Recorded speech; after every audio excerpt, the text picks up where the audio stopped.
বন্ধুরা, চলছে ভাদ্র মাসের অমাবস্যা চলে গেছে, আসতে চলেছে পূর্ণিমা। আর এই ভাদ্রে পূর্ণিমার দিন ঘটতে চলেছে বছরের শেষ চন্দ্রগ্রহণ। এবছর পিতৃপক্ষের সূচনা হবে এই চন্দ্রগ্রহণের মধ্য দিয়েই। আর তার থেকে গুরুত্বপূর্ণ বিষয় হলো এই চন্দ্রগ্রহণ ভারতে দৃশ্যমান হতে চলেছে। তাই সূতককাল ও কার্যকর হবে কিছু বিধিনিষেধ মেনে চলতে হবে সংসার ও পরিবার পরিজনের মঙ্গল কামনায়। 2025 সালের শেষ চন্দ্রগ্রহণ কবে ঘটতে চলেছে?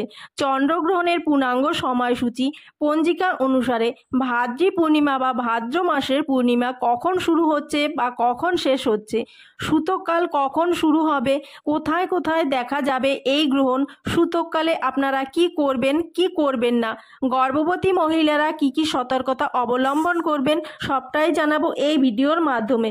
তো নমস্কার বন্ধুরা, দোলামণ্ডল চ্যানেলে আপনাদের সবাইকে অনেক অনেক স্বাগত। আশা করি বন্ধুরা আপনারা সবাই ভালো আছেন এবং সুস্থ আছেন। ভিডিওটি ভালো লাগলে লাইক এবং কমেন্ট করবেন। আমার চ্যানেলে নতুন বন্ধু হয়ে থাকলে চ্যানেলটি অবশ্যই সাবস্ক্রাইব করে আমার পাশে থাকবেন। আমার সকল বন্ধুদের কাছে অনুরোধ রইল ভিডিওটি প্রথম থেকে শেষ পর্যন্ত দেখো। বন্ধুরা, ভিডিওটির মূল পর্বে যাওয়া যাক। প্রথমেই আমরা জেনে নেব ভাদ্র মাসের পূর্ণিমা বা ভাদ্রী পূর্ণিমার সময়সূচি। পূর্ণিমা তিথি শুরু হচ্ছে 20 ভাদ্র 1432, ইংরাজি 6 সেপ্টেম্বর 2025 শনিবার রাত্রি 1টা 6 মিনিট থেকে শেষ হবে 21 ভাদ্র 7 সেপ্টেম্বর রবিবার রাত্রি 11টা 56 মিনিট পর্যন্ত। অর্থাৎ এই পরিস্থিতিতে 21 ভাদ্র 7 সেপ্টেম্বর রবিবার পালিত হবে ভাদ্র মাসের পূর্ণিমা তিথি। এবার আমরা জেনে নেব চন্দ্রগ্রহণের সময়সূচি কি রয়েছে। তার আগে বলে রাখি, ভাদ্র মাসের পূর্ণিমা খুব একটা শুভ নয়, তাই জন্য সত্যনারায়ণ পুজো বা যে পূর্ণিমাতে করে থাকি সেগুলি করবেন না। আপনারা এমনি বাড়িতে পুজো করতে পারেন, তবে সত্যনারায়ণের সিন্নি দেবেন না। আর এই পূর্ণিমায় যেহেতু চন্দ্রগ্রহণ লাগছে সেই কারণে কোনো শুভ কাজ হবে না। 7 সেপ্টেম্বর 2025, 21 ভাদ্র যেদিন পূর্ণিমা পালন রয়েছে সেই দিন রয়েছে দ্বিতীয় বা শেষ চন্দ্রগ্রহণ। এবছরের এই দিন থেকেই পিতৃপক্ষের শুরু হবে। মোট 5 ঘন্টা 27 মিনিট পর্যন্ত এই গ্রহণ থাকবে। রাত 8টা 58 মিনিট থেকে মাঝরাত্রি 1টা 25 মিনিট পর্যন্ত গ্রহণের কবলে থাকবে চাঁদ। এর মধ্যে রাত্রি 9টা 57 মিনিট থেকে 1টা 27 মিনিট অর্থাৎ মোট 3 ঘন্টা 30 মিনিট সময় আংশিক গ্রহণ দেখা যাবে। আর পূর্ণগ্রাস চন্দ্রগ্রহণ দেখা যাবে, অর্থাৎ চাঁদ পুরোপুরি ঢাকা পড়বে রাত্রি 11টা 1 মিনিট থেকে শুরু করে 12টা 23 মিনিট পর্যন্ত। এই পূর্ণগ্রাস চন্দ্রগ্রহণের সময় থাকছে 1 ঘন্টা 22 মিনিট। উল্লেখ্য, গ্রহণের সময় সূতককাল মান্য হয়। চন্দ্রগ্রহণ শুরু হওয়ার 9 ঘন্টা আগে থেকে শুরু হয় সূতককাল। ভারত থেকে যেহেতু চন্দ্রগ্রহণ দেখা যাচ্ছে তাই সূতককাল মানতে হবে। দুপুর 12টা 57 মিনিট থেকে চন্দ্রগ্রহণের সূতককাল শুরু হবে এবং গ্রহণের সমাপ্তির সঙ্গে সঙ্গে এটি সমাপ্তও হবে। পিতৃপক্ষের সূচনার দিন অনেকেই গঙ্গা স্নান করতে যান।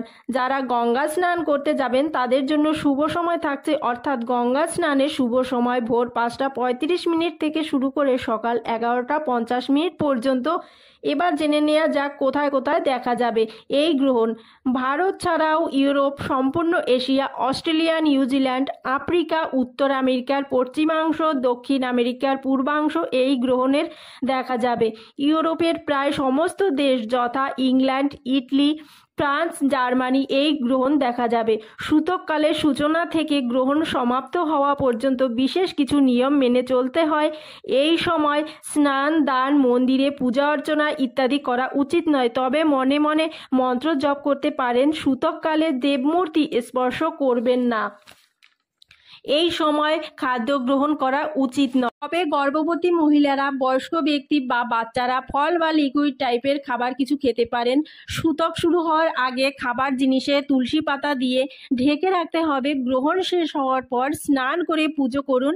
এই দিন ব্রাহ্মণদের দান করতে পারেন। আর গ্রহণ চলাকালীন সময় কিছু ধারালো বস্তু যেমন সুচ, বটি, কাটারি, ছুরি এই সমস্ত জিনিস দিয়ে কোনো কাটাকাটি করবেন না বা সেলাই করবেন না। গর্ভবতী মহিলারা এই চন্দ্রগ্রহণের সময় ঘরের বাইরে বেরোবেন না।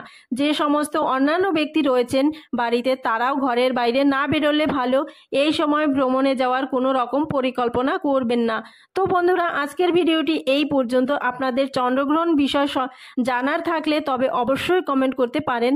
আমি জেনে থাকলে অবশ্যই জানাবো। আমার যদি ভুল ত্রুটি হয়ে থাকে এই ভিডিওর মধ্যে সেটি কমেন্ট করে জানাবেন। ভিডিওটি হেল্পফুল হলে থাকলে বন্ধুদের মধ্যে অনেক অনেক বেশি শেয়ার করবেন। তো বন্ধুরা,